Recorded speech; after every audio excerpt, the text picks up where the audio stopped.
हमारे व्यस्त जीवन में ईश्वर की आवाज़। सभी मसीहियों को जो कलीसिया के सदस्य हैं, हृदय परिवर्तन यानी ईसा में नए जीवन का वस्त्र पहनना अनिवार्य है। संत पौलुस कहते हैं, आत्मा द्वारा प्राप्त न्याय, शांति तथा पवित्र आत्मा द्वारा प्रदत्त आनंद हमारा नया वस्त्र है। 20वां सामान्य सप्ताह 19 अगस्त 2021 बृहस्पतिवार।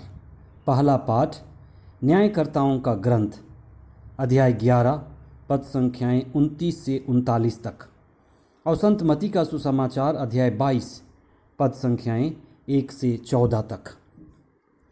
ईसा एक सर्वोत्तम गुरु और उससे भी बढ़कर संसार की मुक्तिदाता हैं, जो ईश्वर के बारे में, ईश्वर की सारे मानव जाति की योजना के बारे में सत्य बातों को दृष्टांत के द्वारा बड़े ही सहज और सरल ढंग से हमें सिखाते हैं।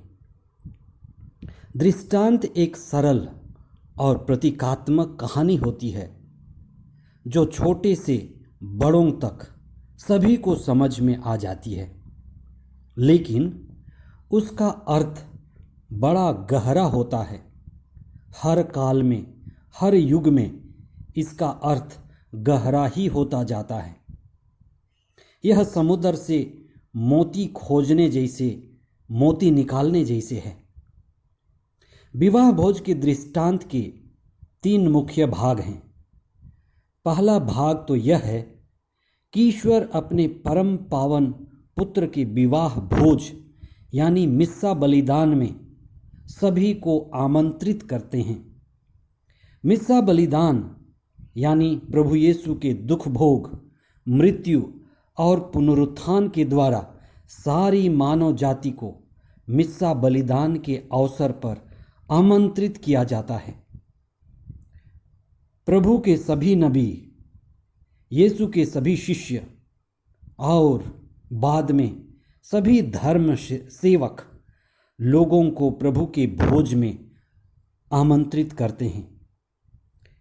यह निमंत्रण सबसे पहले यहूदियों को मिला था, पर वे उसे ठुकरा दिए, वे अयोग्य साबित हुए।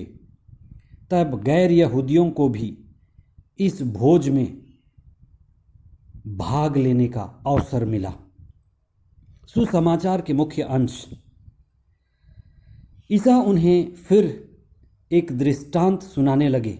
उन्होंने कहा, स्वर्ग का राज्य उस राजा के सदृश है जिसने अपने पुत्र के विवाह में भोज दिया।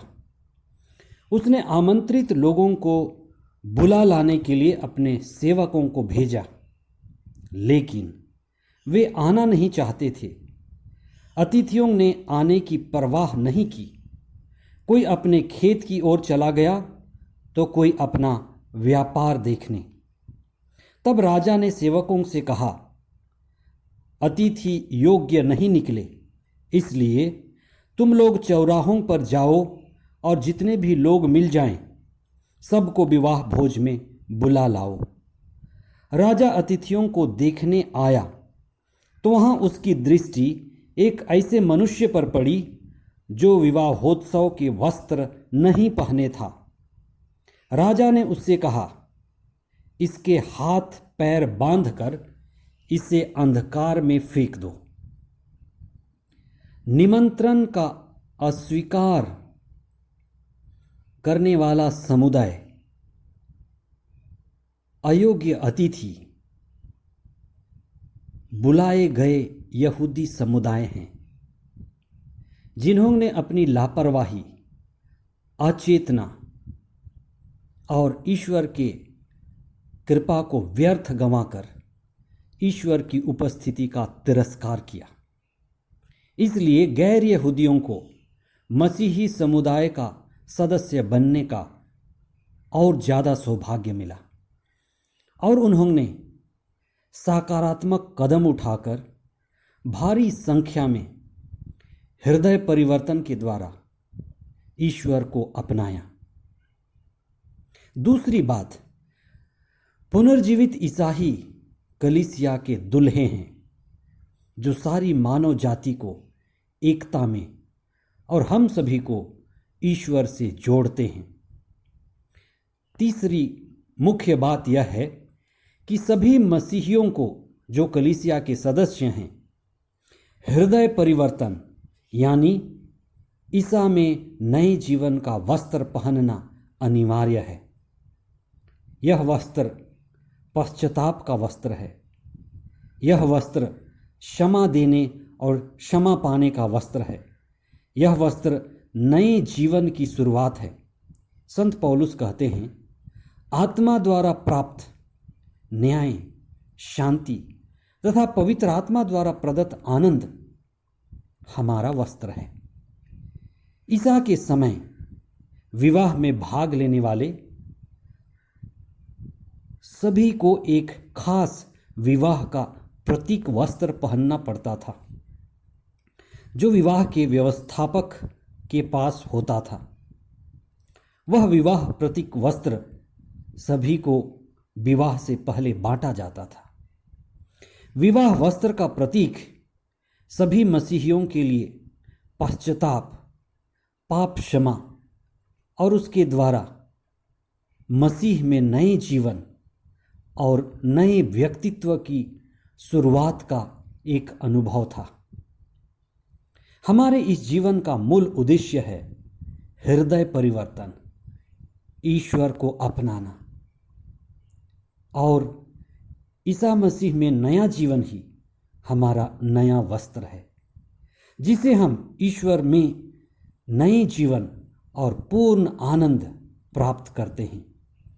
यह नयापन नहीं तो मसीही जीवन व्यर्थ है, व्यर्थ मालूम पड़ेगा। पहले पाठ में जेफथाह के प्रतिज्ञा की चर्चा है जो ईश्वर से प्रतिज्ञा कर विजयी तो हासिल कर लेते हैं लेकिन अपनी प्रतिज्ञा के कारण अपनी ही बेटी को गंवा देते हैं। ईश्वर हमेशा सत्य प्रतिज्ञा ईश्वर है। हम उस पर सदा विश्वास करें और अपने विश्वास में आगे बढ़ें। आइए हम विशेष प्रार्थना करें। हे प्रभु, हम आपको धन्यवाद देते हैं तेरे पुत्र के मुक्ति बलिदान के लिए जो हमें क्रूस के बलिदान द्वारा एकत्र करता है, पवित्र करता है, शुद्ध करता है और हमें नया जीवन देता है। पुनर्जीवित यीशु सदा हमारे साथ रहे और हम पवित्र आत्मा की संगति में आगे बढ़ें, मसीह में नया जीवन पाएं और हमारा सदा मसीही मनोभाव बना रहे। यह प्रार्थना हम करते हैं हमारे प्रभु ख्रिस्त के द्वारा। आमीन।